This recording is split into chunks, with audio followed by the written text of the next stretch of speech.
groove. That's it. I mean, just learn to do hip-hop. You just learn to move.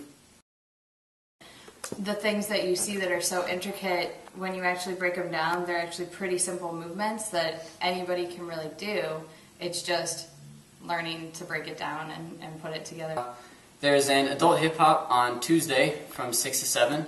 I'm teaching it. It's just going to be, first off, learning basic hip-hop movements, staying grounded, just basic, just fundamentals of hip-hop, and then moving on to more advanced stuff later.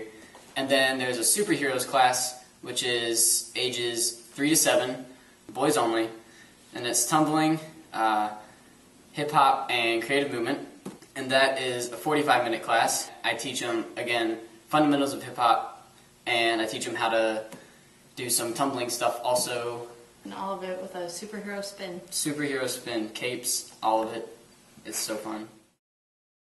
I guess just seeing it around, I got interested in it, and I took a couple classes, but I never really studied it. I just kind of learned by watching, so I just developed my own style.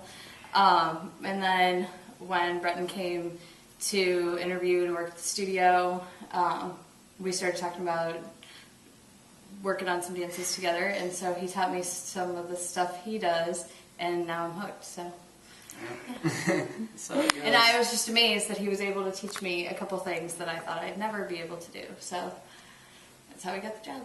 At my old dance studio in Tennessee, we went through a couple of hip-hop teachers, but then this one teacher came along and he stuck, and his name was Keith Fitzpatrick, and he is the most amazing hip-hop dancer I've ever seen. He was my teacher for like 4 or 5 years, and so everything that I know hip-hop, I learned from him, and he just got me into it. He opened up his own hip-hop studio and everything, and it really inspired me to do hip-hop. I mean, I grew up training, doing ballet, tap, jazz, and lyrical, I guess, but then I added in belly dancing and hip-hop, and you know, everything kind of feeds into everything else, and now you can't just do one thing. You can't just be a ballet dancer. You can't just be a jazz dancer. You have to be able to do everything.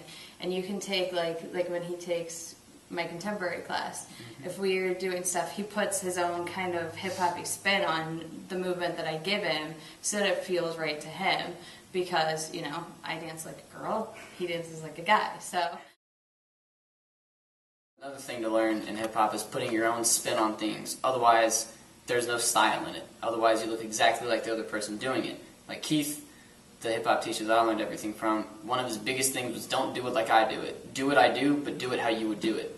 And so that's another thing that you learn in hip-hop, is just getting comfortable with yourself, getting comfortable with the movement, and then putting yourself into the movement and dancing. There's no one set style of hip-hop. My hip-hop is completely different from anyone else's.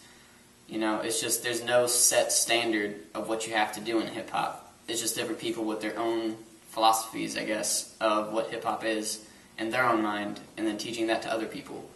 So.